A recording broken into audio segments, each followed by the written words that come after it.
Could you make way to your seats, please?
Good afternoon, welcome back.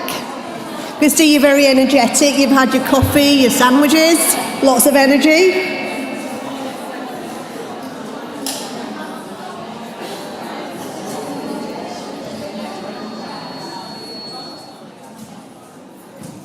We'll be starting the live stream again shortly.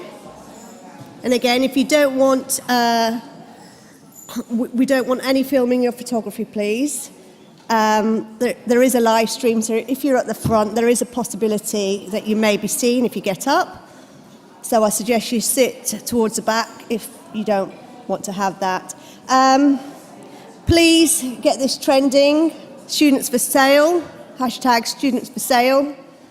And again, a reminder, you can use Slido, www.slido.com, and using Nordic Model 3 as the password.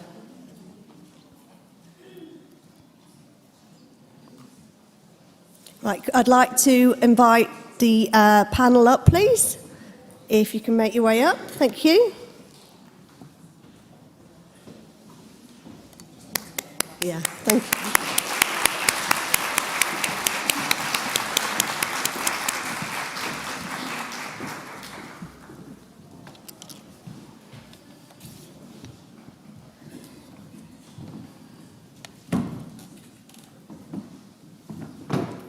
Fiona's just gone to get her glasses. I know the feeling. Yeah, you can hear me at the back, can't you, Fiona? Sorry, I just needed the specs. I see a bloody thing. Close that door.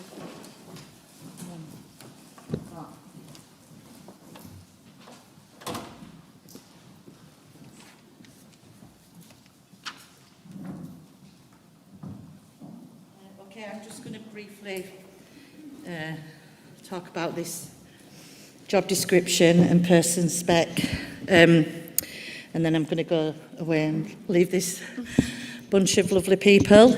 I'm not sure I can read one of the responses.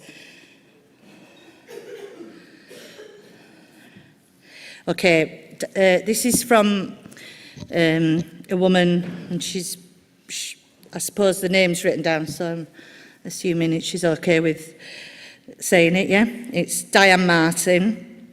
Tasks: doing what you're told, shutting up, more, oh gosh, I can't read it. I can't read it, sorry. Make every orifice available. Fake interest. Enacting degrading scenes from porn. Disassociating from yourself. Responsibilities: never complain. Be convincing. Be fuckable. Conform to unrealistic standards, even when you're pregnant and you're crying. Qualifications: young as possible, vulnerable, lack of social support and poor. Career development. The only way is down. Emotional, spiritual damage, substance abuse. Your boss, brothel owner, punters, pimps and traffickers.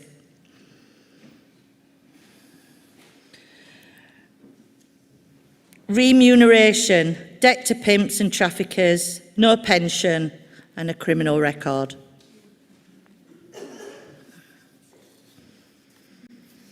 So I'm not sure how we're going to do this. Do people want to call out some of their responses to this sheet?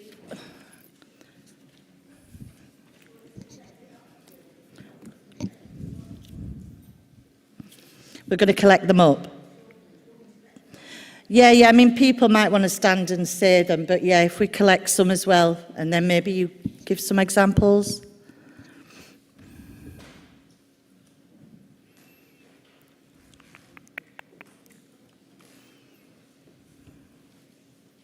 It's different when you do this in a training setting, when you send them off. You send them off to do the little group work, and then they come back and you get a spokesperson's feedback and all that. I hope it didn't put you off your lunch, by the way. Oh, heavy breathing down the microphone. Gosh, sound unwell.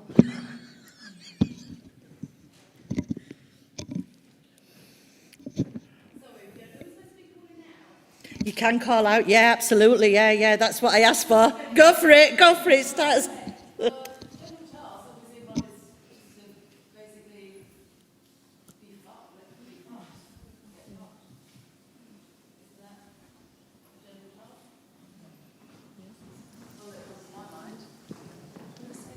Oh, don't want to use that horrible term loud.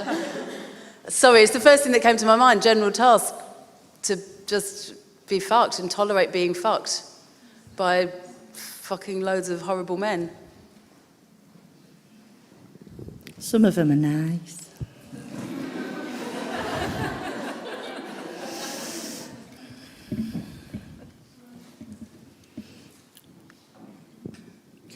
I just want to say as well, like, this, you know, when you're directly being fucked 10 times, fine. But even when you're on OnlyFans or you know, and people think there's a camera between you, you're distanced. There's 30,000 men fucking wanking over you. That is, it's traumatizing, it's damaging, it's dangerous. So I mean, obviously, if you stood on a street corner in the freezing cold with hardly any clothes on, with a fucking pimp behind your back, blah, blah, the risk, it does change, but ultimately, the damage it does to ourselves, our beautiful, precious, gorgeous selves is horrendous, whatever place you're doing it. I want to point out for career development that the older you get, the less that you are making. So when you're in a dignified work, you're working towards a beautiful pension or something that will reward you at the end of your career. And in prostitution, all of we've found in our work is that the older they get, the less dignified it gets.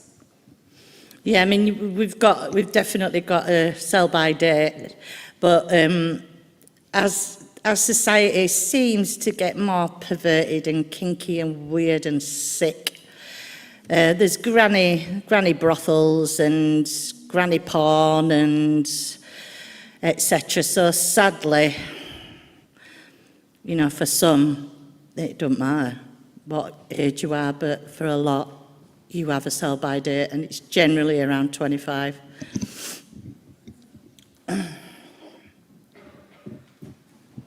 I'm not sure this is working really, because people... Maybe if we come back to it. All right, I'll read it out.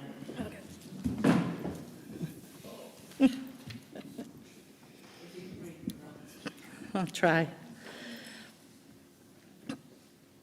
General tasks: being prepared to be fucked 10 times a day, vaginally, anally or orally. Responsibilities: do what the client wants. The client is always right. Career development pathways: downwards as you get older and less desirable. Immediate boss: pimp who will take most of your earnings. Desirable qualifications: a fuckable body. Remuneration: enough to buy the drugs that enable you to survive the abuse. Deductions: most of your pay to your pimp or brothel owner for rent of room and his overheads.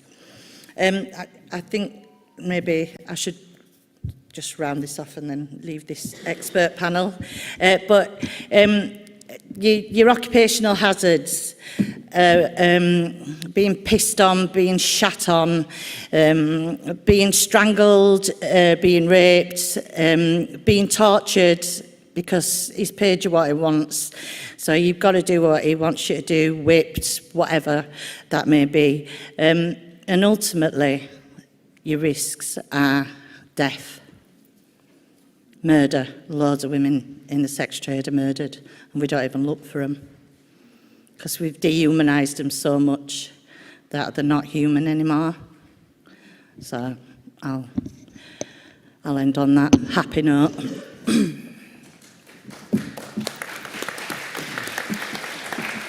I didn't get much resistance from the audience neither. Maybe we should have had a word with them outside about this.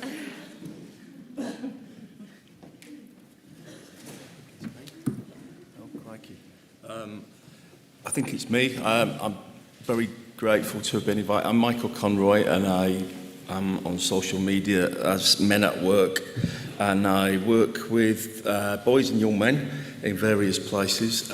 Mainly now I train teachers, social workers, family support, early help, and youth offending sector. I spent 16 years in secondary education, and that kind of tracked against the explosion of the internet, I guess, and about the development of handheld devices, and them becoming something that almost every child has, increasingly young. And I wanted to focus more on working with boys and young men because the problems that were coming up were just so deep and so cyclical and so structural, that it wasn't just trying to work out why that individual had done that one thing, because it wasn't just an individual doing one thing, it was lots and lots of young men exhibiting really worrying behaviours towards girls, towards female teachers, towards their own mums, and to themselves in other ways, and to their male peers. So I wanted to spend time on getting to the root of it and try and do something practical and accessible for anybody who works with boys and young men, really. It's not a very academically rooted work, it's more experiential. But I just want to acknowledge some of the things before I launch into this kind of death by PowerPoint thing that I've got, is that this morning I took some notes when Lulu was talking, and I was really struck by that notion of mass grooming of girls and women, absolutely, and through the structures and codes of femininity, but the mass grooming of boys as well through masculinity. And I'm reminded of what Bell Hooks said. I can't quote it word for word, but the gist of it is that we have to dehumanise boys first for them to be able to dehumanise women. Otherwise, our kind of natural empathy would stop that project from working. So I'm interested in working in that space. So if you pardon me just for a little bit, I'm going to be talking largely about boys and young men, but obviously about the impact that they have on women and girls. I was also really interested in what Tsitsi said about that strategic self-infantilisation of men. Which is it's weird. It's like we're the serious, calm, rational ones, but also we're babies, and we seem to want it to have it both ways. But that's probably no news to anybody in the room. But that self-infantilisation thing is part of the work that I try and do, and that we do in our networks, is to address that and to try try and develop thoughts about accountability and the fact that we're not babies when we're 15, we're not babies when we're 18, we're not babies when we're 24, 30, 50, 60, 70. And we need to accept our own maturity. And part of that is understanding how our masculinity is formed purely through the denigration of femininity, i.e. women, and that how masculinity and femininity are just two sets of propaganda that are keeping the same old bullshit going, as been going for centuries. So thank you to Titi and Lulu for that. I picked up from Rob that happy hooker thing is really interesting, because last year I was talking to boys who were adamant that any woman who was selling sex or was on OnlyFans were making a fortune. They're just absolutely adamant because they've read it. And you start thinking, well, of course they've read it, because why else would a multi-billion-dollar or pound industry leave it to chance that people bought their products? It wouldn't make any sense. You know, the petrol industry doesn't do it. You know, cotton, sugar, timber. Of course they're going to kind of sell things somehow through you know, their websites, their emails, whatever it is, but also by trying to shift people's perceptions about what words mean. And really struck this morning certainly by Fiona, but everybody's rejection of the nonsense of the term sex work. You know, is a 15-year-old boy carrying a machine gun, is he a war worker in Sierra Leone? It's just bullshit, it's nonsense. But we do have to resist the slippage of language on all fronts. Easier said than done, because all of our institutions are kind of buying into that deracination of what words actually mean across the board, even, you know, men and women. That strategic self-infantilization is a really interesting one to do with boys in 14, 15, 16. Fiona alluded to the silencing in universities, absolutely. Very worrying. It's interesting, though, they don't silence you if you're a man doing a PhD at Manchester University about wanking to underage boy porn. I'm sure a lot of you saw that. He was awarded a PhD this year, or was it last year? But certainly very recently, Kathleen. He had a supervisors. He went through the whole PhD process at Manchester University in this country in 2022. His thesis was an ethnographic exploration of his masturbation habits to underage Japanese porn featuring 14-year-old boys. That's academia at the moment. So yeah, I'm not surprised they want to silence people talking about the harms of pimping and porn. It's kind of corollary. So anyway, so thank you for your speeches this morning. It gave me a lot to talk about, and it also allowed me to not do 8 minutes of my thing, which is really useful as well. So I'm going to whiz through. That statement, I think, is true. I feel it feels very true that and it's a bit of an echo of that bell hooks thing. Unless we create, and by we I mean primarily men. Primarily men. This is our work. It's everybody's work collectively, but we are the silent and the absent ones in all sorts of ways, in domestic abuse, in the use of the passive tense in reports of murder in newspapers and things. You know, a woman was killed. We know what's going on. They use the passive tense to avoid actually pointing the finger where it should be. So all that. I've gone off at a tangent. I need to come back. I believe that is true. I believe that we need to humanise our boys and humanise ourselves in the process. And part of that will involve them understanding the full humanity of women and girls, because so much is put in their pockets, in their hands, in their ears, in their eyes, that persuades them otherwise, whether it's the toy industry or clothing with messages or porn or music lyrics or whatever it is, this totality of culture that just by osmosis they're learning what it is to be a man, based on some really, really poor and wrong data, but which becomes dangerous. So dangerous assumptions and dangerous premises to work upon. Vicky, is that okay? Basically, I train teachers, as I say. I'm doing it every day this month, which is great, and next month as well, social workers, all sorts of sports teams and youth offending teams.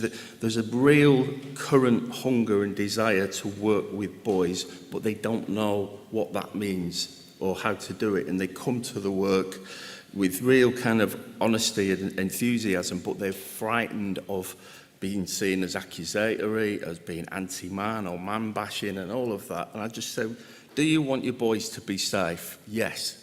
Do you want them to be safe to be around? Yes. Right, that's what we've got to do. We've got to do those two things together. That's the basis of the work that I do. And they're inseparable. I think they're inseparable, really. So basically, it's about diving in with the teachers, the social workers, the youth workers, whoever they are, and thinking, what messages are these boys getting? And first thing, what we've got to do is work on three phases. One is name the problem. Let's say it. Let's spend the day saying what is going on in school, what is going on in college, what's going on in this youth centre, what are the harms and damages, and we focus on them, we speak them, and that's kind of uncomfortable as well. And then we've got to ask ourselves why.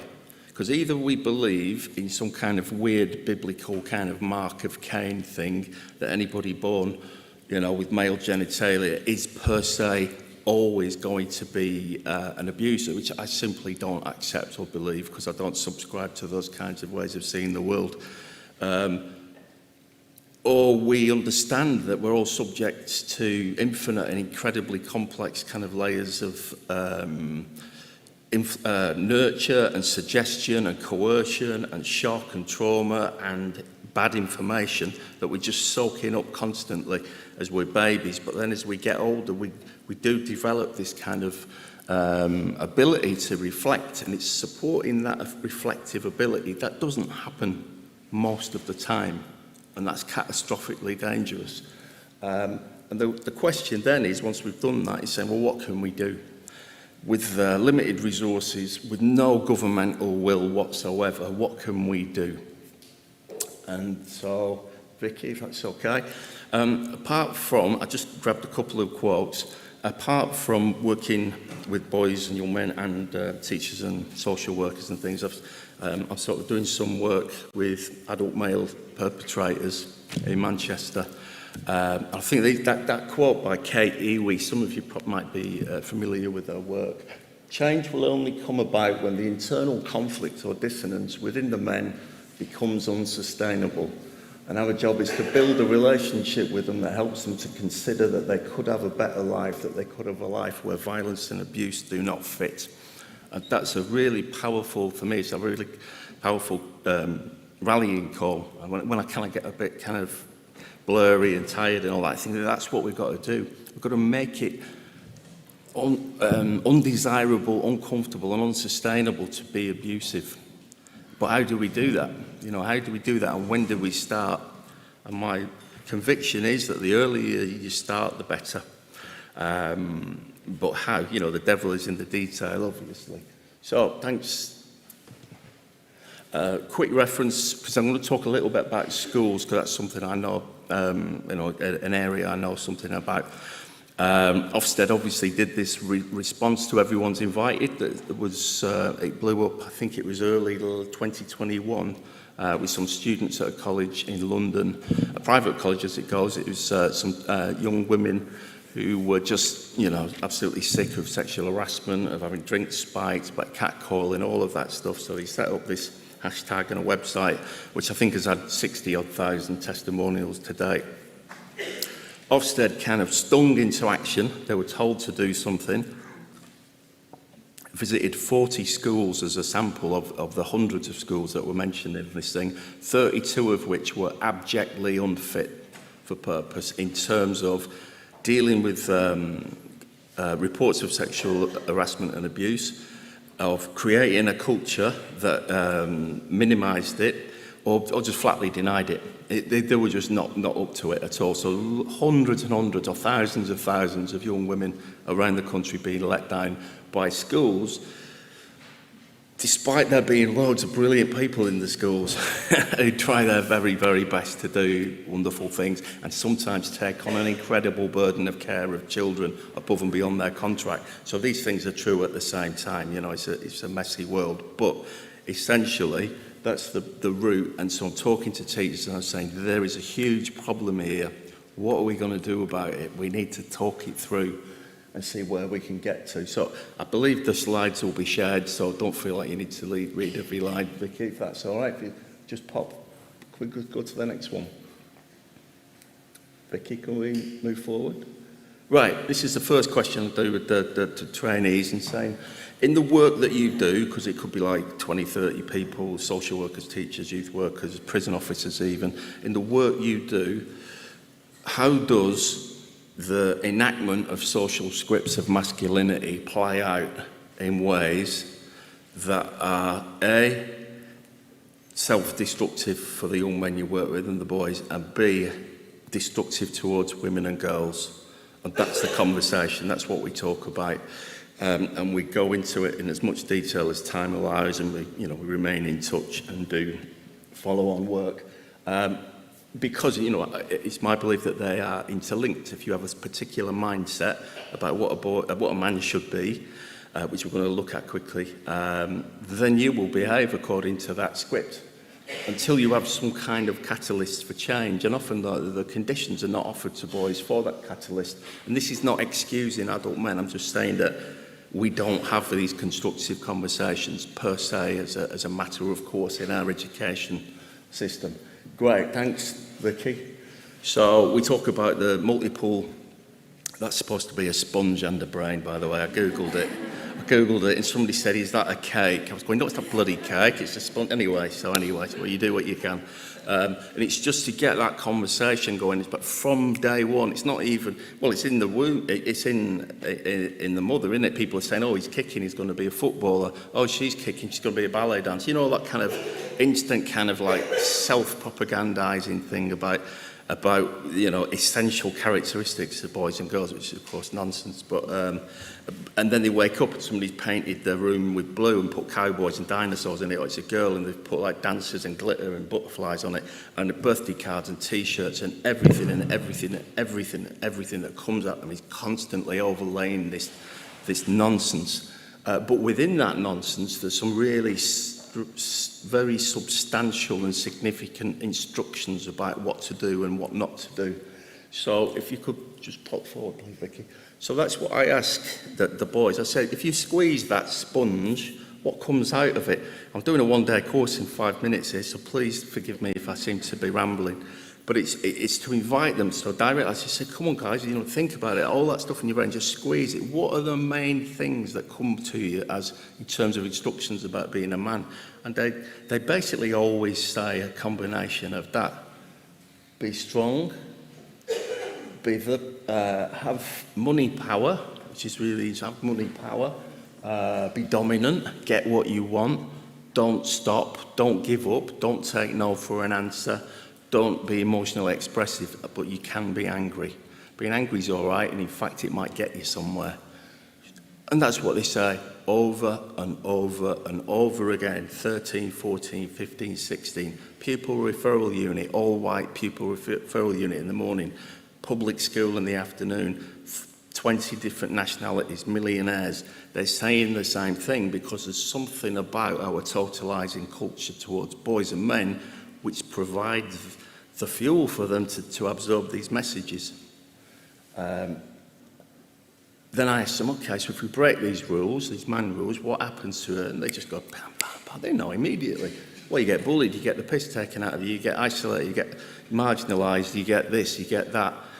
You might get beaten up, you might get killed, if you're dressed the wrong way in the wrong place. Of course, they're the experts in it. And then I asked them the next bit, which is, what are the words that we use when we punish each other? What are the shame words? What is the worst words that we could use towards each other? Is it dickhead, wanker, knob, fool, idiot? And they go, nah. I said, well, what is it then? And they say it's pussy, wimp, girl, woman, princess, bitch, etc., etc. And I said, oh, that's interesting, fellas. So that stuff that got put in our sponge by the world when we were babies and that we've still been getting, what does it tell us about that world and what it thinks about women? That's the discomfort, that's the creative discomfort that we need to be able to strategise to create. Because that discomfort is the only hope, I think, of separating developing boys and young men from harmful beliefs becoming entrenched. They need to feel discomfort because that's the humanity. It is good to be uncomfortable at that point because there is no way of denying it. And it often goes really quiet. And we just sit with that and we say, well, what are we thinking? And they often say things, well, I love my mum. I go, yeah, it's good. I love my little sister. Go, oh, that's great. But you've just said all this. So it seems to suggest that we, not you individually, you didn't invent this, it was fucked up when you were born, mate, but you didn't invent it, but you're in it, you're swimming in it. What are we going to do now? What's next? What are you going to do tonight? What are you going to text somebody? What are you going to say? What are you going to share? What are you going to do tomorrow? What's next? And that's the work that I think needs to be done with boys and young men. And I'm not going to draw any kind of grand conclusions to it apart from, the next part, the last bit, Vicky, if that's all right, is if we didn't, and it's a blank screen normally, the animations have been, it's usually a blank screen, and it's a very blank screen. What would the world be like if we weren't trapped in this cycle and reinforcing it ourselves? What would it be like? What would our relationships with each other be like? What would our relationships with women and girls be like? What could we have? What could they have? Would that not be better? So it's just a kind of a creative exploration of another world is possible and trying to start that with, in really respectful, safe context with boys who are 15, 14, 13, 12, and then working younger and younger in ways that are age appropriate.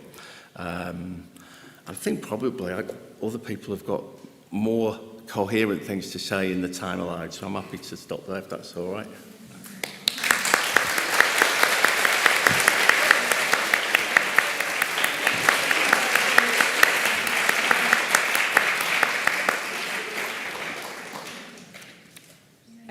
I can't promise that I have more coherent things to say, so apologies in advance.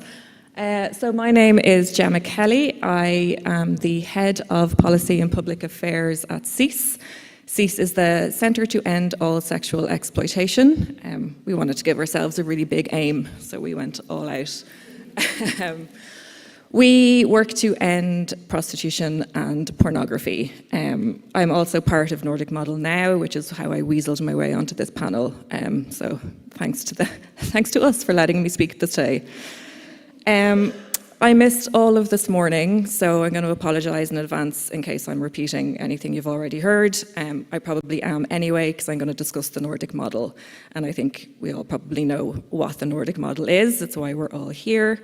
But I'm just going to run through a little bit of the background of it and some of the positive things that have come out of it. Thank you. So just to, I suppose, flag at the very beginning of this, I have worked in policy a long time, longer than I care to remember. And no legislation is perfect. It really isn't. We try our best and we get what we can. And what's really important with legislation is its implementation. And often that's not perfect either.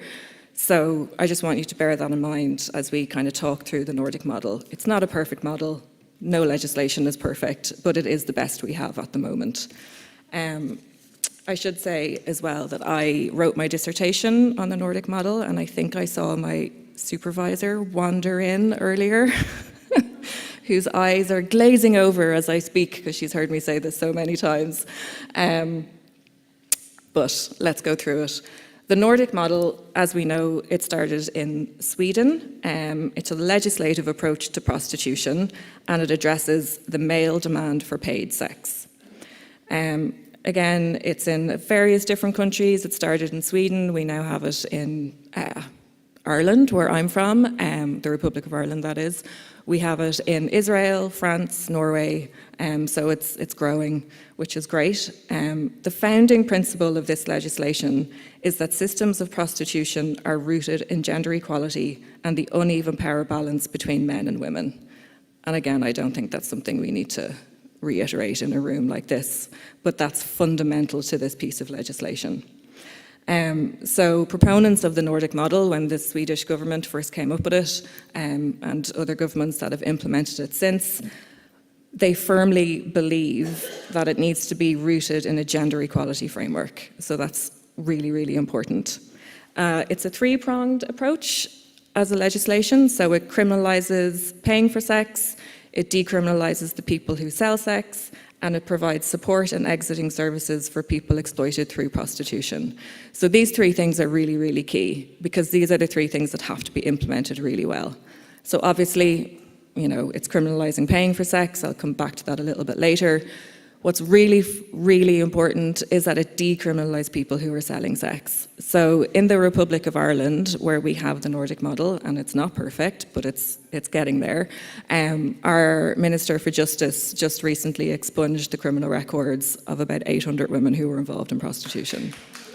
Yeah. Thanks. I'll take credit on behalf of Minister McEntee. Wasn't expecting a clap. But yeah, it's amazing. And it was a really strong move that she made. And it was on the back of, always, a huge pushback on the legislation, because it was during its midterm review, because it was implemented in 2017. And there was a report released by Amnesty, of course, talking about the usual stuff we know. And our Minister for Justice came out and said, well, I'm going to expunge 800 records. So tough. The legislation is staying. The other really important thing about the Nordic model is that you need to have those wraparound services. It's not enough to criminalise buyers. It's brilliant to decriminalise people who are selling sex. But we also need to have all of those services that are going to wrap around as well. I'm doing terrible at my flick on the slides job, I'm sorry. So the reason that the wonderful Swedish government, who are also not perfect, as my friend here later will tell us, I'm sure, is that they researched prostitution. And they found that the extent of women suffering in prostitution was horrific, as we've all heard this morning. I don't need to repeat that. And also that sex buyers' ignorance of the consequences of their actions was really key. So some of them, they just had no clue. I mean, some of them did, of course they do. But some of them genuinely, for all of these reasons that Michael has just outlined, they just didn't realise the harm that they were causing. So the aim then is to criminalise buying sex in order to deter men. Preface being, if something is criminalised, people are deterred from doing it. Not rocket science. But what's really key to the Nordic model, and what really interests me, and which is why I wrote my dissertation on it, is the normative effect that it has. Because that's really, really important. It seeks to establish norms under which no woman, man, girl or boy can be sold, and no one has the right to sexually exploit another human being. That's the norm that it sets up. That's what it's saying when your government says it is illegal to buy a human being for sex. And that's critical to this piece of legislation. It places men as perpetrators of violence who, when they purchase another human being, are committing a crime. And by doing this, as well as setting that normative effect, it's disrupting the sex industry, and it's creating a hostile environment for prostitution and human trafficking. So if we go, thank you. As I said, one of the key things in any piece of legislation is implementation. And that's across the board for any piece of legislation. It's only as good as implementation. It's one thing to have well-written legislation, you know, sitting in an archive somewhere. It's another to have legislation and policies that are funded and implemented appropriately. What we've seen with the Nordic model is that of the countries where it is enacted, implementation varies from country to country. So in France, I think they do it really well. they take the revenue from criminalisation and they funnel it into social services for prostituted people. Like, that's the ideal. Again, Ireland, while we did deserve a clap, there's still a long way to go on implementation, and there's a really, really long way to go on those wraparound services that are needed. Number one, for women who want to exit prostitution, and also for preventing women from going into prostitution in the first place. So what they did super well in Sweden was they had training for police and officials. They had massive, massive public education campaigns. So again, going back to something Michael was saying, like, education is really, really important, because we know that boys and girls are growing up in a hypersexualized world. And so they did a massive public education campaign, which is something we didn't do super well in Ireland. Whereas in Sweden, the government rolled it out, which was really important. You also need investment in police forces. You need training for police. You need to inform them about what's happening. They need money. Training costs money. Policing costs money. So it's really important that all of those things are properly funded. And again, investment in services, and then a whole of government approach to addressing poverty and economic inequality. So there has been some good results in Sweden. If we can go to the next slide. I'm sure our friends outside would say that the Nordic model pushes prostitution underground. It doesn't. I don't think I need to sell that to anybody here. Research says it doesn't. In Sweden, the percentage of men who bought sex fell from 13.6% to 8% between 1996 and 2008, 96 being when the legislation was brought in. The UK APPG, it's now called the APPG on sexual exploitation, commercial sexual exploitation, undertook a study in 2018, and in the previous 12 months, only 0.8% of men in Sweden had purchased sex in the previous 12 months. That's pretty small.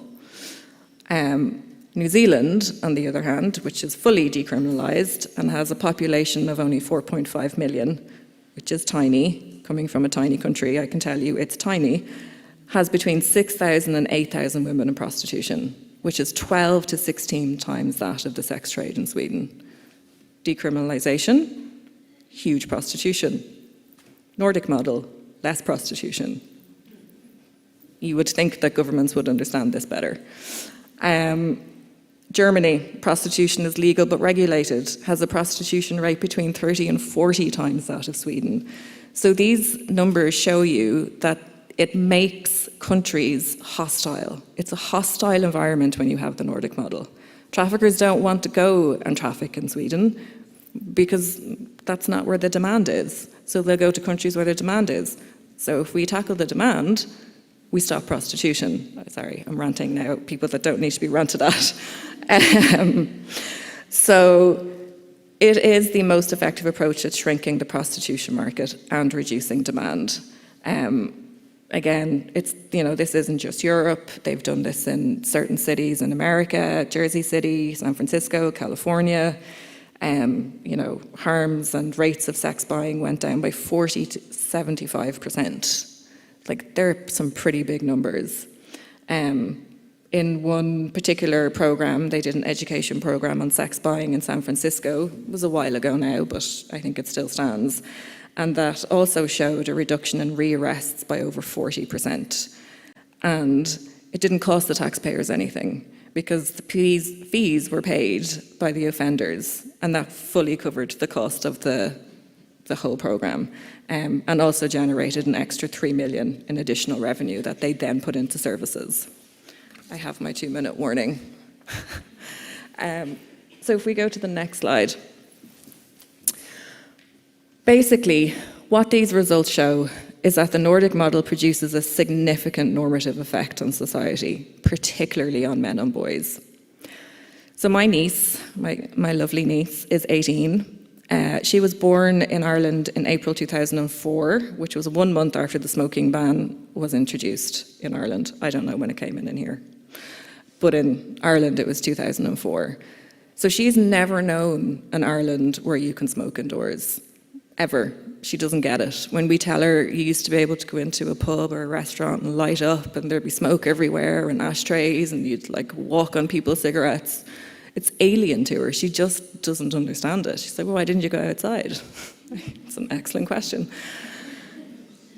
And the reason that it's so alien to her is because she grew up in a country where the law says you cannot smoke indoors in a public place. So we did not smoke indoors in a public place. Because what is deemed by a government as legal is usually going to be seen as acceptable by society and vice versa. So like New Zealand, prostitution is decriminalised. And you can see when you walk down the streets in Auckland, as we know from this morning, women and girls are advertised. And little boys and teenagers, they walk by those signs and they see them every day when they go to town, as they go to school. And that's seeping into their psyche, just like what Michael said. Their brains are sponges, and this is what they are seeing. And so it's completely normal. It's completely normal when you were 18 to go to a strip club to celebrate your 18th birthday, to buy a woman for sex to celebrate being 18. When I turned 18, I went for dinner. Like, it's normal, and it shouldn't be. And basically, the Nordic model, it can stop that, because it says to a society that no person should be bought. That's what it says. The law says it. It is our best teacher. And when the law says something is illegal, we as a public, we have a tendency to believe it. We don't always agree with the laws that our governments make, this week being a particular disaster. But legislation speaks volumes, and it changes attitudes and it changes behaviours, and we've seen that with the smoking ban. And if we were to see the Nordic model brought into the UK, we would see it here as well. Thanks. I'm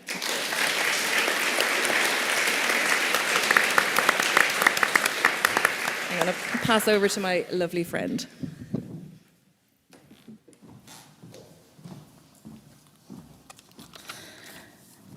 Hello.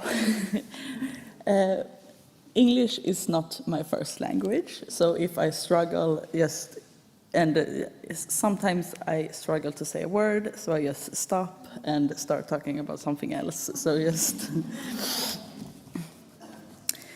it haunts me that people use Sweden as an example to make a point about how the Nordic model hurts women in prostitution. It haunts me that people use my experiences and manipulate them to fit their own agenda. If the Nordic model wasn't in Sweden, I would not be alive today, and that's a fact. I was 14 years old when I met an older guy, and we started dating, and it was fine for 3 months, I think, and then I think that was the first time he raped me, because I remember waking up and he was on top of me, and I closed my eyes, pretended I was asleep, and he knew I was awake, because afterwards he started crying and said, I didn't mean to, and I had to comfort him. The same when he hit me in the face the first time, and almost he gave me a nosebleed and my lips were all swollen. But I was sitting in a bed and he was having his head in my knee and he was crying, and I have to comfort him because he wasn't like that, and it wasn't his fault that he hit me in the face and stuff like that. When I was 16, I had to make a choice between letting him kill me if I dumped him, or continue to live with him for the rest of my life. And I didn't want to live anymore. So I said, it's over, and walked out. And as I thought, he was on his way, and I was sitting in a bus stop and just waiting for him because I knew he was coming. And he did, and he put me against the wall, and I was finally, it's over. But it was a holiday in Sweden, so some boys were out and saw him 4 guys dragged him away from me, and I took the bus home. And I told my parents, no, we broke up, it's fine, it's okay. No, it was like both of us agreed to break up, and it's not a problem. I think 1 month after breaking up with him, I got into amphetamine because I didn't know anything. I didn't know how to live without someone telling me when to eat, when to go to the bathroom. I didn't know how to live without him because I was a slave to him, and I didn't know how to live a life without being told exactly what to do all the time and have to do it.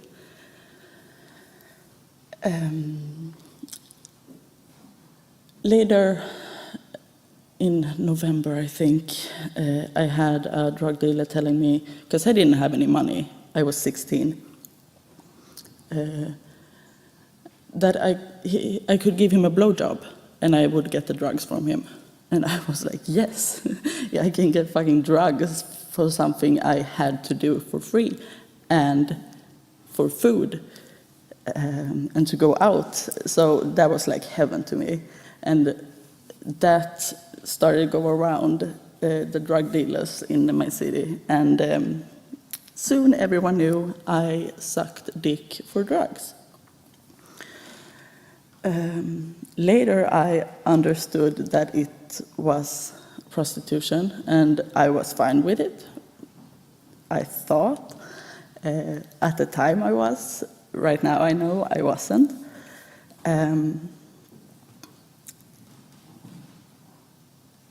When I was, I think 2017, I tried to take my own life again. I think that was the 4th time. I'm really bad at it. And I got into a mental hospital and was in there for a month. And there I met a therapist who didn't see a prostitute or a drug addict, because she saw a little girl in me who I tried to make no one see. But she saw a little girl in me that needed help, that it was something else. It wasn't that I needed money for drugs. I needed the drugs for something. I needed to have rough sex because that's the only thing I knew. Today I've been clean since 2018. I haven't sold sex since 2018.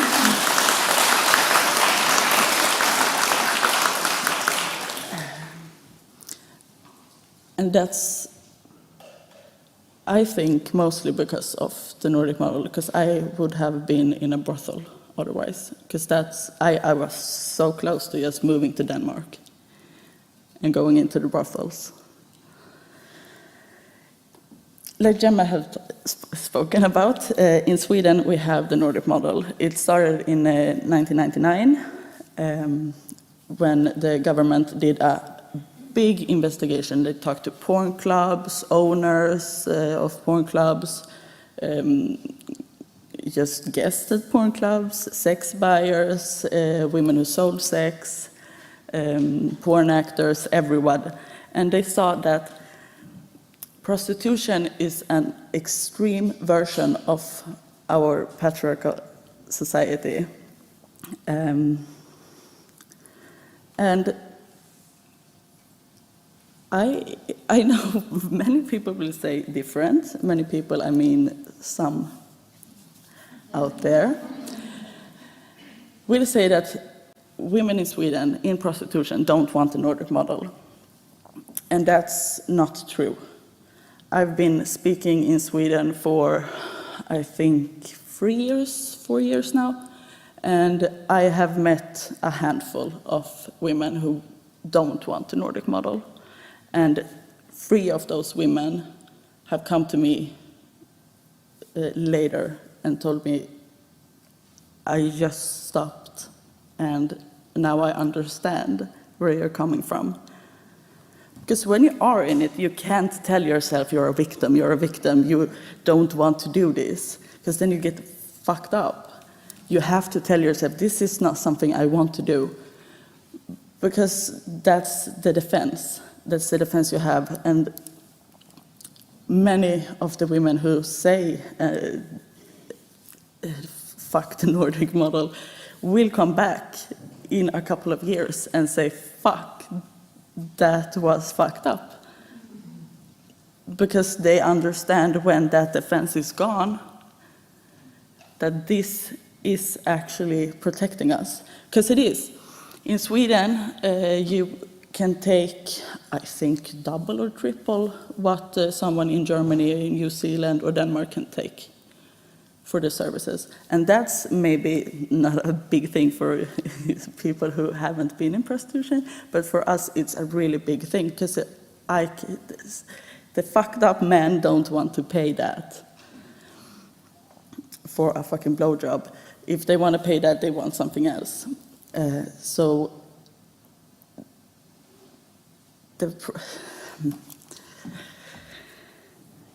people who say, I want to have sex for money and sell sex, they have a giant privilege, because they can say no to the clients I couldn't say no to. I talked to a friend yesterday about this, because she had a discussion with another girl, and she said, oh, you could say no, because they talked about a specific client who wanted to do something. I'm going to tell you what he wanted to do, but and she said, yeah, he came to me after you said no, and he fucked her while watching child pornography, and she had to watch it and play child for him. That's the men that come to us that can't say no. Because you can say no, fucking good for you. I can't. I have to get those money. I have to get my drugs, and I have to stay alive. Some people have to have housing, some people have to have food on the table. We can't say no, because you can. Some things that people talk about Sweden makes me very upset, especially I got a list from about what the things people say about Sweden and how the Nordic model is hurting us. It's illegal to evict a woman from her apartment for selling sex. It's illegal. If your landlord does it, you can go to the police, and it's illegal. You will get a new apartment because you can't do that. It's against the law. It's not against the law to have condoms. I know, it's crazy. You can go around town with condoms on in your bag. It's fully okay. The men are more careful when buying sex. They won't go out. There are street prostitution in Sweden too, but not in every city, and it's very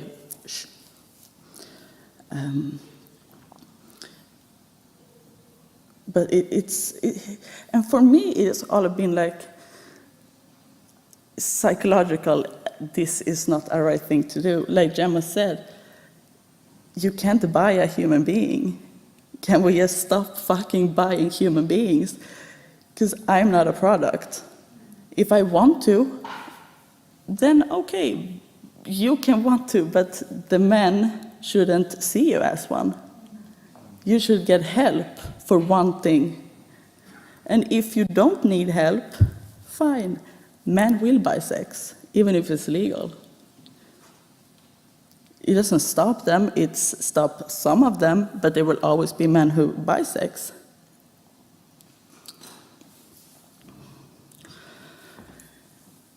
We have, I'm going to name some of our support in Sweden. It's Mika-mottagningen, Talita, Yvonnehuset, and Pegasus. Pegasus is a chat for especially LGBTQ plus people in prostitution, because that's a really big thing in Sweden, because the healthcare for trans people is shit.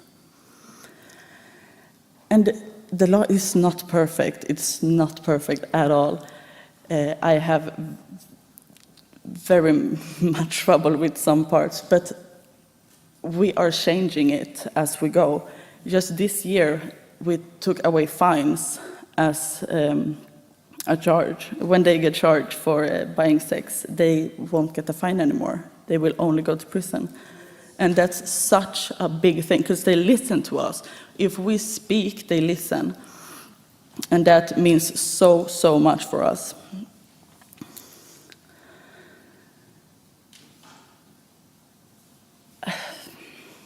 It's so hard to me to see that people still, for me this is so weird to hear people speak about not being protected by the law, because it saves lives. It's not stops, there will always be deadly force in prostitution, but it's so much less. I think in Sweden since 1999 we have one that's was by a pimp or an ex-boyfriend who was the pimp. There will always be numbers in the shadows, but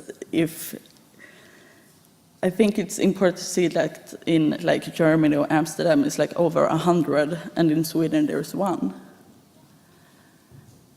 And I had a friend who got murdered for 2 years ago now, and she was a prostitute, and people use that against me right now in Sweden, because she was a prostitute, and that's not in the statistics, but she wasn't killed because she was a prostitute. That's the thing in those numbers that's really, really important.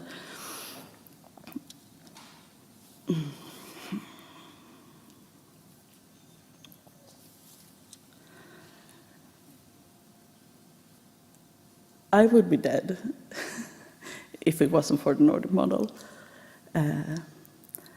I have seen things, I have done things I would never think I would do. And I was so happy when Gemma brought up the shadows of the law, I think it's called in English, because that's a cop in Sweden called Simon Häggström. And I've been at lectures with him, and he's amazing. His work is amazing. The police is fucked up in Sweden too, and that they have to wait for the the assault to be over to go in. It's wrong. You shouldn't be, but that's how the law in Sweden works, and we are trying to change it. But he's doing amazing work for women in prostitution. And if you want to see how the reality in Sweden actually are still, his book is amazing.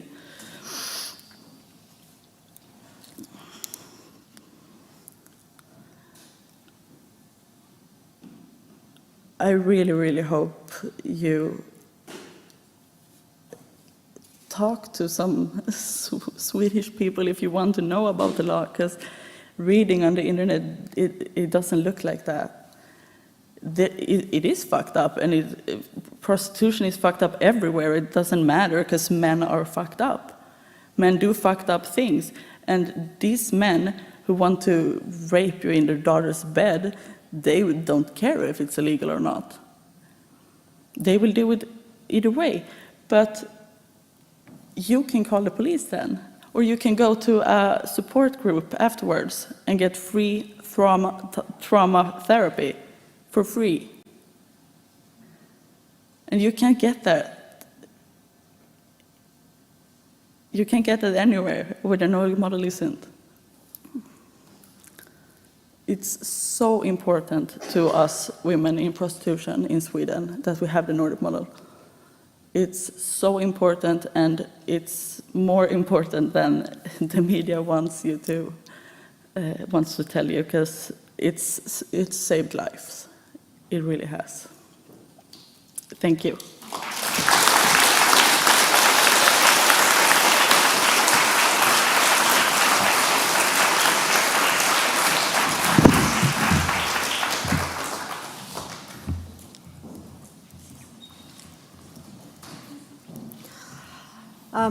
It's been a real honour today to be a witness to all these testimonies that we've heard, real testimonies. And if we thought about creating spaces like this where these kind of testimonies can be shared, it's very powerful. So thank you to everyone who has shared today.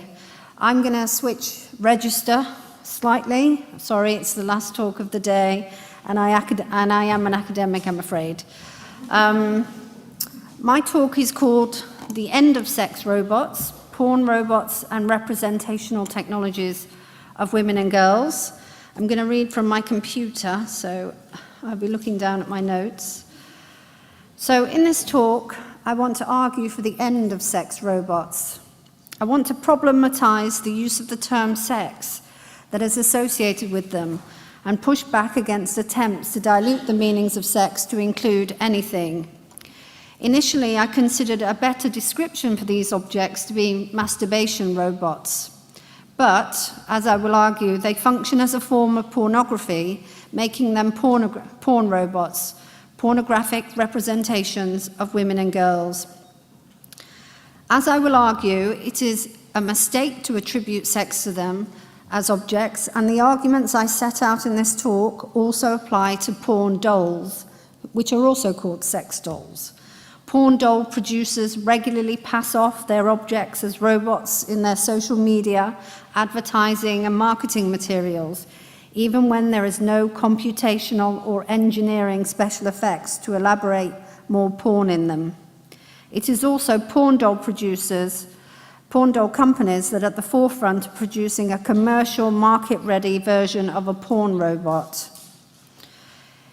In order to make sense of why these objects are porn, this talk provides a critical examination of what porn is, exploring how it functions as a cultural tool in reinforcing and maintaining the structure of sex inequality, of male domination and female subordination. Since the porn wars, 1960s to 80s, porn has legal protection and exists as free speech. And I will consider how decriminalization of it has reshaped culture and society in different ways by reconsidering the marginalized feminist literature that warned of its harms. Men and boys, and I'm glad we've got you here, are also impacted at it, and a third of young people have seen porn by the age of 12 years old. And they're impacted in different ways, men and boys, women and girls. Therefore, I will argue that the abolition of porn is an ethically desirable goal for both sexes. I'm founder of the Campaign Against Porn Robots. It was formerly called the Campaign Against Sex Robots. I write from the experience of feeling like David tasked with the challenge of taking on Goliath, as many of the ethical arguments to justify them mimic the defense of pornography and the prostitution industries. So I want to ask, in my own field, there are a lot of academics now who are trying to normalize, they're writing more text to do with the normalization of these objects in our world, and I consider this as a form of ethics washing. And this is when ethics washing goes on in prostitution quite extensively, actually. This is when narratives, ethical narratives are used in the service of rationalizing harmful agendas. I want us also to consider, perhaps, as an activity for any of you who are interested, as I'm a professor of ethics, how we might start to write our own ethics protocol around these practices and our own ethical guidelines about how we might think of the harms of porn and prostitution and also its subsequent effects. So before I get started, because it is robots, I have to kind of set the scene a little bit. So I've coined a term which I call representational technologies of the human, and it's a concept and phrase I've developed as a result of studying robots and AI over the last 20 years. It's a mimesis-inspired idea which clusters together those objects that are derived from mimicry, imitation, and representation of human experience and existence. And so, as objects, they mimic a range of things. They mimic representations of women and girls and men and boys in different kinds of ways.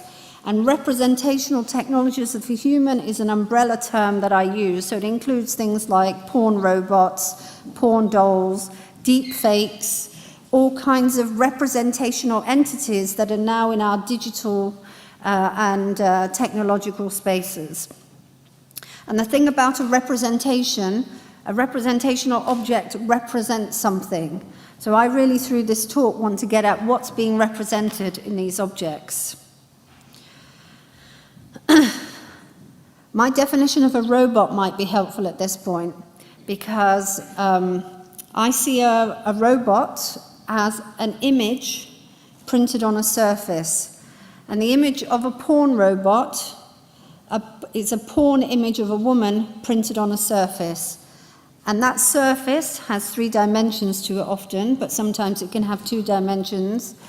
And it also has it's elaborated with computation and engineering. So porn robots provide evidence. What they require is a surplus of fiction. So that's why we have television dramas such as Westworld or Humans, Stepford Wives or Blade Runners that feature actresses playing in the role of fictional anthropomorphic female robots. But they are reduced in the current literature and the current narratives about these objects. Every single female figure that was ever featured in a film is now reduced to a sex robot.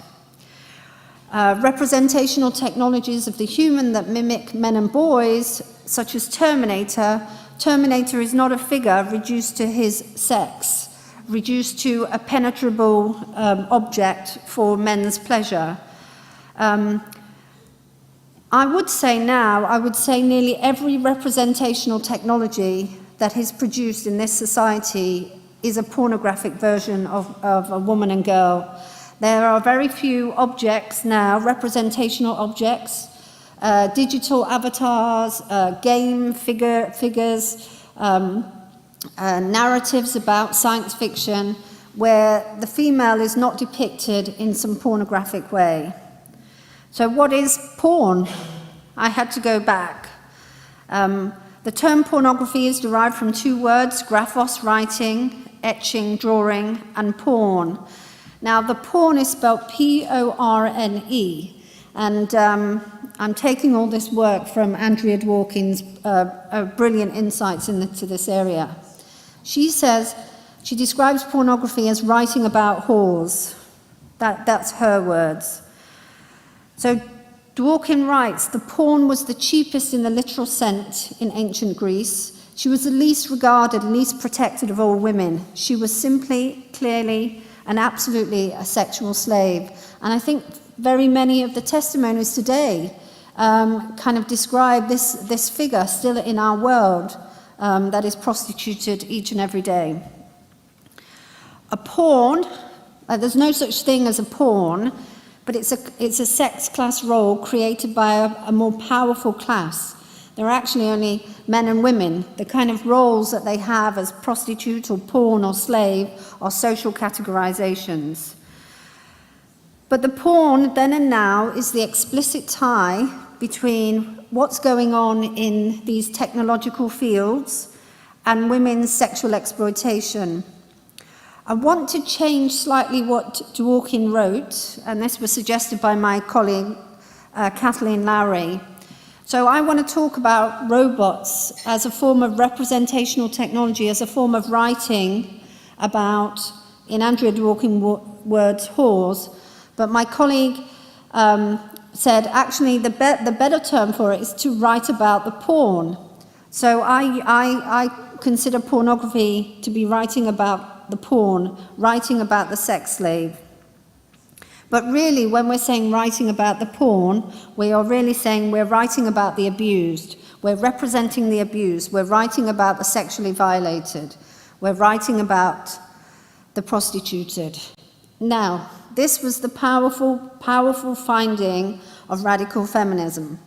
Because in the temporal scheme, the abuse always comes before the writing of it. So, before its projection on surfaces. So the graphos are the representation of the abuse that takes place at the proximate and direct level of experience. What goes on in porn? Well, the sexual abuse of the porn, the human being, by a male with more economic and political power, typically. How is this sexual abuse represented?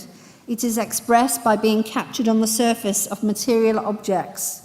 Porn is transmitted through intermediary surfaces, and thus variations between text, dramatizations, art, photography, film, animations, or even robots. These are different kinds of writing about the abuse that are taking place. They are all modes of writing. So actually, if porn robots are basically pornography, they're forms of writing about porn, then the presence of porn robots in our world and the normalization of them is something we should be seriously concerned about. The porn of that period, because the link between the past is actually really important, the link between the sex slave and the prostituted woman today is so important. Because in the past, they didn't have technology to write the pornography on. They had pots instead. So in their pottery, they would depict all these images of citizen male, penetrating a woman, or raping a boy, or carrying out abuse acts on animals. And they would like to keep these objects, but the abuse always took place. The writing came after the abuse. Obviously, with film, the acts of abuse are fixed in time and space. They might take place in the creation, in a professional world of pornography where there are sets and scripts, or it might take place in your bedroom with your male partner who wants to act out, who wants to use you as his porn so he can create his pornography from it.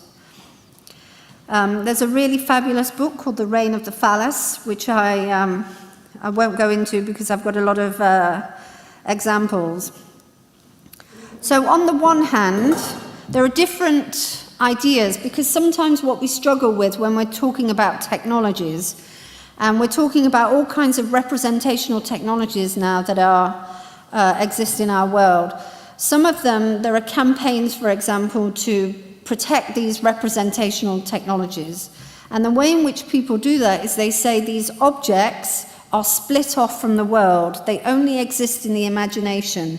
So a cartoon image of a child being abused is only it's only an image, it's a surface, it's an image on a surface, it doesn't have any underlying reality. And so these objects themselves, the porn robots, there's no woman being harmed in them, so they don't have, they're not a problem. But the findings of radical feminist scholars like Catherine McKinnon and Andrea Dworkin was the abuse has to take place before it can be written about. So when we see these objects, when they're present in our world, they are telling us each and every day, and we hear it from the testimonies that we've heard today, that the abuse is taking place. So these objects, these technologies become a way to disseminate this writing about the abuse. And then the abuse can then be copied and replicated by others who want to imitate the practices within it.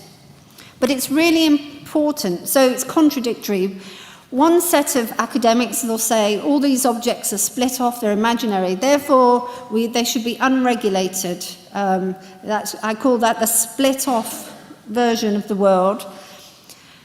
The other version says, oh no, these objects are real. In fact, they're going to be part of our lives.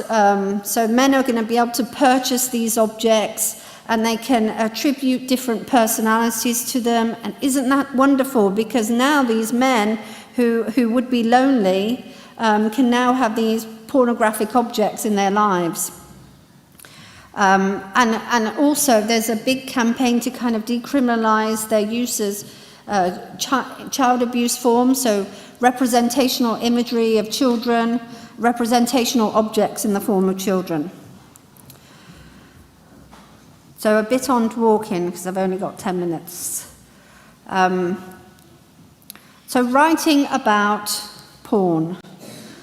While porn has its antecedents in slave cultures pivoted on sex, class, race, inequality, and the abuse of children, the widespread presence of porn today is a relatively recent phenomenon, and in part can be traced back to the porn wars in the 1960s and 80s.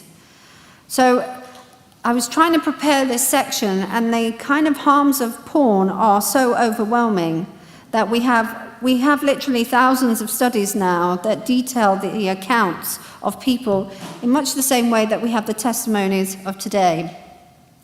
In the 1950s, magazines like Playboy was the primary means in which pornography was disseminated. But by the 1960s, pornography tapped into the free love movement and rebranded porn as sexual liberation to a new hippie generation. We are living within that legacy still today. The male demand for porn increased, and the technologized mass media infrastructure was utilized for its dissemination. The demand for more porn, more availability, and more freedom to view the kinds of activities that at one time were primarily carried on by the slavers of the citizen class. These were slave males, could now be open. They could be at the experienced by ordinary men. Porn was initially regulated by obscenity laws, and the push to make it legal in the 50s and 60s began in earnest. So I've been looking quite closely at the Civil Rights Ordinance on pornography, because some of the work that underpinned Catherine McKinnon and Andrea Dworkin actually informed the development of things like the Nordic model. Now, they had an interesting proposition, because they wanted to introduce an ordinance into society where women primarily harmed in porn, if they could prove that they'd been harmed, they could sue the pornographers. This was a concession at the time that they couldn't even cope with, that they wouldn't even allow, despite the fact that this was actually passed on two occasions. We also have another problem with writing about something. So in order to talk about something from our position, pornography is produced because someone is abused. The abuse takes place, the writing takes place. But we as campaigners, we as people who believe in a different kind of politics, we need to be able to write about porn as well to show its harms. And that gets us into grey areas. So recently, and I'll conclude shortly. Recently, I was asked to review a paper for a journal called Clinical Ethics. In this paper, it said it was about objects for minor attracted persons. Have you heard of that term? So eventually, I was very busy, but eventually I wrote a 5-page response about why this article should not be published in the journal, pointing out this term, minor attracted person, comes out of the paedophile movement, comes out of the child abuse industry. It was published. It was published in that journal. So now there are, and me and somebody else, we're going to do some work on this at some point. So there are people like me in academia who are now, if you like, coming into contact with theories that justify particularly around child abuse, the development of them in representational forms, and the development of this new kind of language to justify them. And I'm not going to let it lie, actually. I'm not going to let it lie for what that journal did, in just the same way that people were letting it lie for the Manchester academic masturbating to child abuse images, right? And I think... Thank you. I think we've got to, as academics, I guess, get more comfortable with a bit of bounce, as I call it, because unfortunately, these types of the kind of emphasis now on creating, on basically erasing any difference between women and girls and pornography is underway. So I don't even think women are even regarded as human beings in technology anymore. They are basically pornography, and they're measured by how much they approximate to pornography, their value and worth. And academics are using all kinds of ethics washing practices in order to normalize the status quo, right?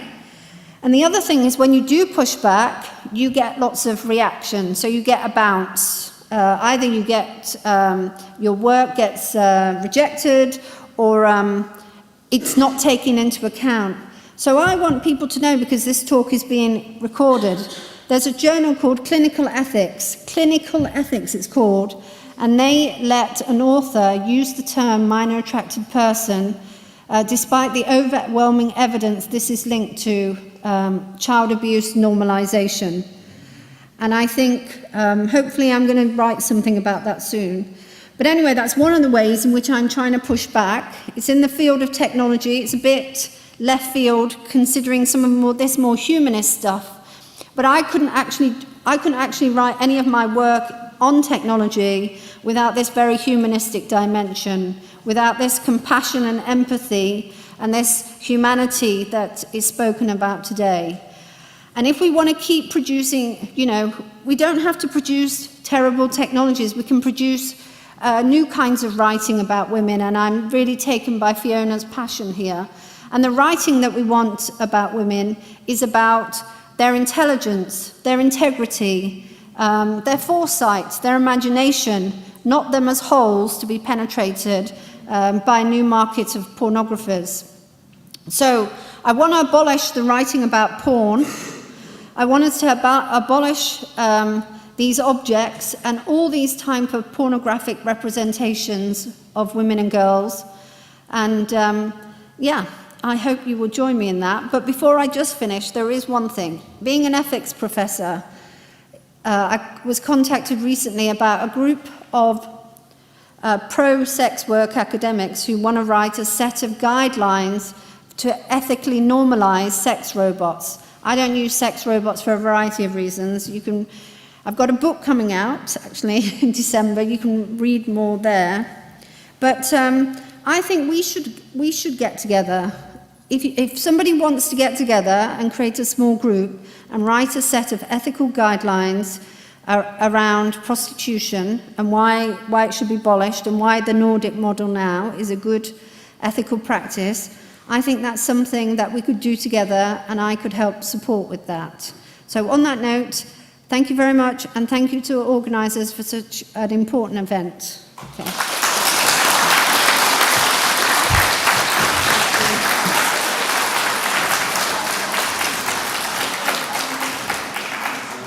Right, thank you, panel. Very insightful and very challenging to listen to as well. Thank you for being brave, Kaiser. So we've got questions and answers this session now. And again, like I asked before, please be respectful, because some of the questions and answers can be quite provoking, let's say. I'll start off with a Slido question first.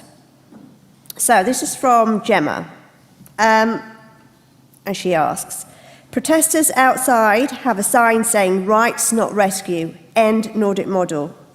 How do you balance rescue with rights? Gemma, maybe you want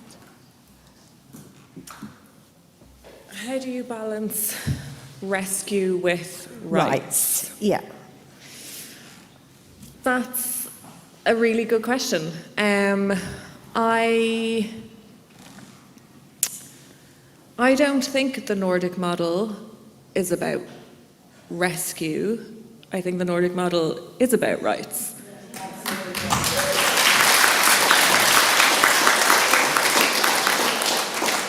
Can I just end there? It's not about rescue. It's not about going in and trying to save the victim, which we usually like to think of as being very white and blonde and all the rest of it. It's about the rights of women, it's about the rights of girls, and it's also about the rights of men and boys to grow up in a society where they're not told to have to be a man, they have to buy a woman for sex and treat them like an object. So the whole thing is based in a human rights framework. So yes, of course, we need services, we need exit pathways, we need health services, like we need all of those things that I talked about, right? All the wraparound services, and that's might include helping people exit the sex trade, if you want to call that rescue. I call it providing a service. But the whole, it's not about rescuing, it's about fundamental human rights and the right to your own body autonomy, which is not to be, penetrated by men for money. Thank you.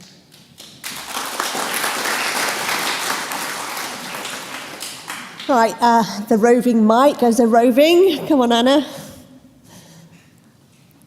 Any questions? If you could have your hands up. Hi, yeah, I was interested by, I think it was Gemma, who's talking about in Sweden there being a reduction in numbers of buyers of sex, and that it doesn't push prostitution underground. I think that's a couple of things you said. I was just wondering, how reliable are the statistics that have come? Because once something is criminalised, doesn't that mean that people aren't reporting, and so we don't really know whether the numbers have reduced? I don't know whether you've got a comment on that, or does that make sense? Yeah. Thanks. Yeah, that's it's a really good point, and I just stuck a bullet point up there and skipped right over it. Yes, research is always tricky in this area. Data, when you're talking about prostitution, human trafficking, it's really hard because it's hidden, right? And it's really difficult to get reliable data. And as I'm sure Kathleen can attest to, we have research that will say one thing, and then we'll have more research that will say something else. But from the research, certainly that I have done, we can, the data is there. We know that people who buy sex have reduced when you have the Nordic model. As Kaisa said, there's always going to be men who buy sex, but it has reduced in the countries where the Nordic model has been implemented, particularly Sweden. And again, it goes back to that point around scale, right? You're looking at Germany, which is regulated prostitution. There's 30 to 40 times the rate of prostitution in Germany. That's a huge difference in scale. When you look at New Zealand, and they have full decriminalisation, and what did I say? There was 3,000 to 4,000 people in prostitution. It's the same population as Ireland, the Republic of Ireland, a little bit smaller. The Republic of Ireland has anywhere from maybe 950 women and girls who are predominantly sold online. Ireland has the Nordic model. And as I said, it's not perfect. Sorry, I'm taking up too much time answering this question. It's not a perfect model, but I think if you go and you look at all the research, all the good research that has been done, then you will see that actually numbers do go down. It doesn't get pushed underground. And just as an aside, whether it's underground or overground or wherever you want to say, the violence doesn't change. So, you can say the argument is always, well, it pushes it underground and that makes it more dangerous. It doesn't. It's just as dangerous. It doesn't matter whether you're in a 5-star hotel brothel. 17 stories high in Germany, or whether you are in a back alley, the danger is still there, the threat to life is still there, and the absolute tearing apart of somebody's dignity is still there.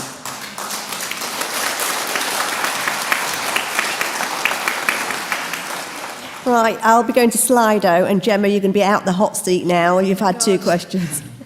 So this is addressed to Michael. This is from Vicky. Smartphones are mandatory in secondary school for homework. How can we control the materials our boys are seeing? Not via technological means. You have to do it by prolonged, steady, slow conversations where people in families, in schools. I think we can't expect schools to do everything. That they're expected to make sure the kids are sleeping, make sure they're eating, make sure they're doing everything. It's just not. It's not enough. It's not fair. You know, I've been in schools. People are working to burn out. They're in breakdowns. They're working as hard as they can, but there is no curricular space. What I was really wanted to say is about the delivery of sex and relationship education in English schools is so vaguely described by the government. It is basically, by the end of secondary school, students will have learned about But all of that stuff, really important stuff, honour-based, so-called honour-based abuse, forced FGM, forced marriage, all of that stuff is essential, but it's delivered by geography teachers, math teachers, PE teachers, who are not trained to deliver that material, who are not given clinical supervision, and nobody checks in with them to see if they're actually re-traumatised themselves by kind of addressing that material. It's just not part of the picture. There's something fundamentally wrong, I suppose, is what I'm saying, in the way that our education system is envisaged at the top level as a structure about what it's supposed to be for. It was supposed once to be about preparing for the leader class and the drone class, and it's not really changed that much, and yet it's full of beautiful, hard-working people.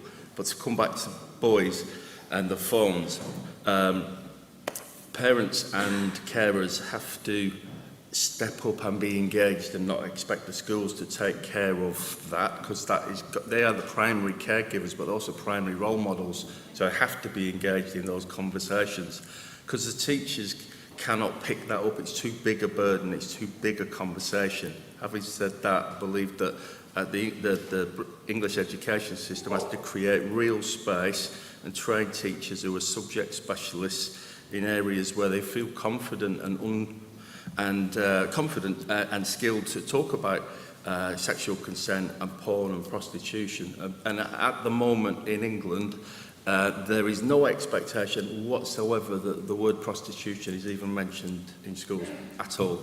Zero, and that's a categorical fact. And porn, again, there's a 2-line descriptor. By the end of your school career, you will have learned about how some representations of sex can be harmful. That's it. And Ofsted, Czech schools are doing it in an outstanding way. How can you do that in an outstanding way without trained staff, without adequate funding, and with materials that are out there which are pro-porn and pro-prostitution? We're constantly seeing them, all as part of this kind of like empowerment myth. It's all part of like queer theory, effectively, isn't it? Let's cut to the chase, where nothing is harmful, boundaries are bad, blurring is good, no matter what. And really popular, common resources that get into schools for those little moments that they actually get to talk about sex are very ambiguous at most around porn and prostitution, but often actually pro. That's the reality that's happening now. So we just need a massive national conversation about it, and I don't know how we're going to answer that. I was dodging the question, it's quite tricky on it. But ultimately, parents can't farm it out to schools, it's not fair, and the schools aren't set up for it, but our governments have to make sure that our schools can actually pick up the slack if needed, and they don't. So, Can I just say that teachers bought me and asked me to put on a school uniform? Fiona? I'm down at There's a mic there. Yeah, teachers bought me, male teachers bought me. They came in the lunch times, they came after work. How do we, you know what I mean, that's the other issue. I don't want my child or any other child having to listen to a male teacher who is watching porn and buying girls and women and boys and young men, you know what I mean? So that as well. And Absolutely. I tell you now, I would DBS to the high heaven, to the high hill in a school that I worked in. There was a guy who was head of safeguarding and what have you? What's it Child called? protection. Not just child protection. Like the care stuff. Wellbeing. Whatever.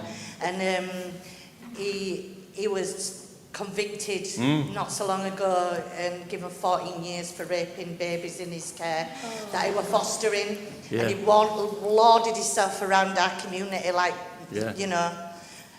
Anyway, I just wanted to throw that. Another head teacher, Fiona, on that, he got sent down recently. Not very long though, 7 years. He had 1 million child abuse things. He was head of safeguarding.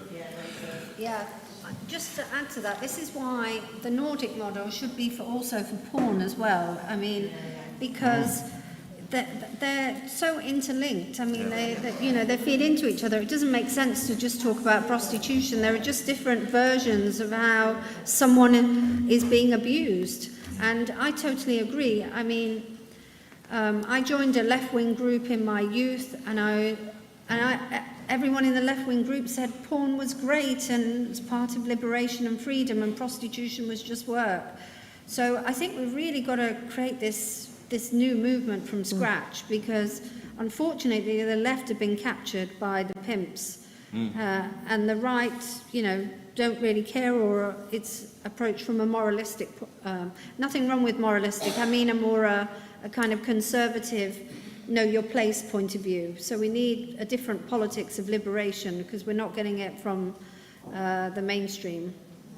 Okay. Another question, Anna. I think there's a few more in the middle to the right. Hello, my question's for Kaisa. First, thank you for disclosing your experience and also for being so articulate in a second language. My question's about the change in the Swedish government recently, and do you think that there's a threat to the Nordic model at all? Do you think, the recent change in government is impacting that at all? I mean, from what you said, it sounds like there's a lot of support for the Nordic model. So, I'm just wondering about, do you think it's sustainable? Do you think it's here to stay? Or are women still campaigning and fighting for it? We are scared. We are really scared. We don't know anything. We almost don't even have a government right now, because I think they built it yesterday. We don't know anything about what's going to happen, and it's really, really scary. So you just wait, see what happens. Yeah, exactly. Okay, I've got a question for Kathleen. Would you agree women using vibrators is the same as men using sex robots? No, because a vibrator is an object that you use for a very specific purpose of stimulating your genitals. It's not anthropomorphic, and you're not attributing all these other agentive qualities to. And its use of it is very privatized. There's not a corresponding commercial industry where women are lining up outside brothels to go and exploit men. Men by contrast, and this is why they're pornography, because it's a form of pornography. Its purpose is, it's like, I see the porn robot as a kind of text. So Andrea Dworkin made this point. It doesn't really matter if the text is in writing, the text is in a visual form, because it's always about someone being abused. And we know that pornography it's filmed abuse that is then packaged in a technological medium and then transmitted. That's what a porn robot is. So I don't see them as the same thing. And actually, people enroll all kinds of objects into their sexual life. You know, you might put feathers or, you know, spill foods over your lover. There's nothing, in of itself, it's not necessarily harmful, but if the underlying phenomena is the abuse, if it can be traced back to abuse, then it is a problem, yes. And all these men are still watching pornography, by the way, and they're still visiting prostituted women in brothels, and they're still raping kids, and they've still got it on their computers. So this idea that this split-off world, and it's going to be really helpful for these predators, is just ridiculous. Thank you, Kathleen. Any more questions from the floor? I think there's one right over there to the right. Thanks very much. I want to go back to the teacher situation. So I'm a teacher. I've witnessed a sex and relationships programme being unrolled in a school, and the guy that came up with it separated the boys from the girls in years 10 and 11 and began to explore misogyny, and by God did he end up with a huge mess on his hands that he couldn't then deal with. I'm not laughing about it, I'm not smiling about it, right? The problem is that underpinning all of this is misogyny and male supremacy, and unless that's included in the analysis, as indeed, of course, Andrea Dworkin did, then there's no way that anybody can understand it, put it in context, or even begin to tackle it. What we need to do, and I've said this for a while, I wish I could do it, but I can't even organise breakfast, but I can't, I wish I could, but what we need is to produce resources. I've said this for years. If any of you, among you, Anna, you can probably do this, can produce a relationship guidance, pack of resources that begins to tackle the misogyny that young women are likely to experience and that young men are recruited into, teachers will use it, because teachers we've got 5 minutes to think, how am I going to teach this lesson that I've just been dumped into on sex, gender and sexuality? Yeah. Oh, I know. And then we lose our jobs, So it's like, that's my recommendation, and I'm sorry to take your place there, Jules. Yeah, I agree. Yeah, if anybody, crowdsource proper kind of structurally critical healthy relationship stuff, absolutely, I'll put my shoulder to the wheel with that happily, yeah. Can I just say that we have 7 free lesson plans for schools that include the legal aspects. It mentions prostitution. So we actually use the word prostitution and we go on about OnlyFans and other things. But they've been updated, they are diverse, and they are available for England, Scotland, Wales, Ireland. There's an international version and there's an American version. So that's free on the rewardfoundation.org website. And over 6,000 have been downloaded already throughout the UK. And it's all evidence-based. There's lots of interaction for kids. They've got porn on trial, so kids can look at the for and against arguments as well and develop critical thinking around this. And if anybody wants to look more at our website, there are other free resources and materials available, certainly for parents, because as you rightly pointed out, parents should not be burdened alone with this. The government has been horrific in its slow response to age verification and otherwise. And we've also got materials and courses for doctors, healthcare providers and other professionals who need to actually understand the risks around pornography. So if you don't know about our work already, please come and speak to us or see rewardfoundation.org. Thank you. Right. Yeah, we've got time for one question, I think. One more, yeah. Can we share it between us? I was just going to say, and I just want to point out that certainly in the south of England, and as far as I know in the north of England, teachers aren't teaching about sex education, etc., prostitution, pornography. It's being outsourced by organisations which are particularly connected to the trans movement, basically, LGBT, and they are teaching about porn in schools. They're telling children to watch Pornhub, and they're doing this from a very young age. They may be coming in and telling 12-year-olds to do it, and by that time, probably most boys have already watched a load of stuff on Pornhub. They're saying that porn is acceptable. And the way women are treated, and women and girls are treated, are acceptable. So girls should, for example, accept anal sex, etc. So that is the situation. It's not even coming from teachers, it's coming from these outsources, which are connected to the LGBTQ queer movement. There are a lot of outsourced resources. Yeah, that's absolutely true. But I mean, my partner, for example, is delivering that, and some of my friends deliver it. It depends on budgets and things. In some local authority, that's the other thing about England. It's chaos. It's all chaos. Local authorities, academy schools. Like I work with Lancashire a lot, and it's a central, and they commission things and they vet things. Other counties, the school rings up, so have you got anybody can come in on Wednesday? You know, it's like that. It's the organised chaos that we kind of associate with government. You know, this one, the last one, the one before. They don't plan. They're not research based. They're kind of following a quick 3-year voting cycle, and they don't care. Ultimately, I think that's the problem. But it's true. There are lots of Wild West cowboy, dangerous, unscientific liars out there making good money out of schools, and that's a tragedy. Thank you. I did say that was the last question, but it's untrue. I've been keeping so well to time that we've got time for one more.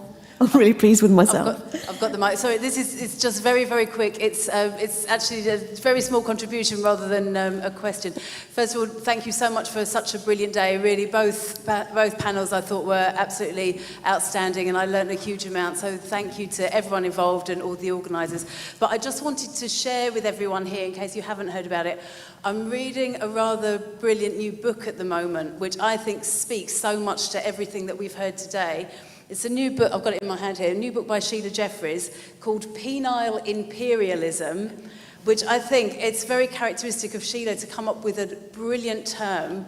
And I haven't heard this term imperialism used in this way before, and I think it follows on from what Kate was saying, that I'm sure all our friends outside are all very anti-imperialist, and most good lefties that I know, I'm sure, are very anti-imperialist, and those lefty friends that you were talking about are anti-imperialist. But what Sheila does is point out in a way that is beautifully clear and completely compelling in its analysis, is that male sexuality is constructed through and an expression of male dominance, and it's a way of an imperial project against, to subordinate women. That's what it is, and it brings everything together. It makes sense of everything we've heard, whether that project happens in a glamorous hotel room or sort of in the back of a car or whatever. She brings together all these things in a way that I find such a relief and a joy to read. I wanted to share that with everyone. Thank you.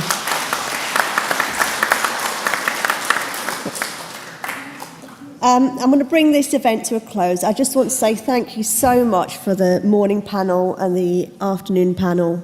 Thank you to all the volunteers, the organisers, for making it run so smoothly. Just to flag this up again, these books are outside the door. Please do have a look. Please buy one, download. They are brilliant for unis.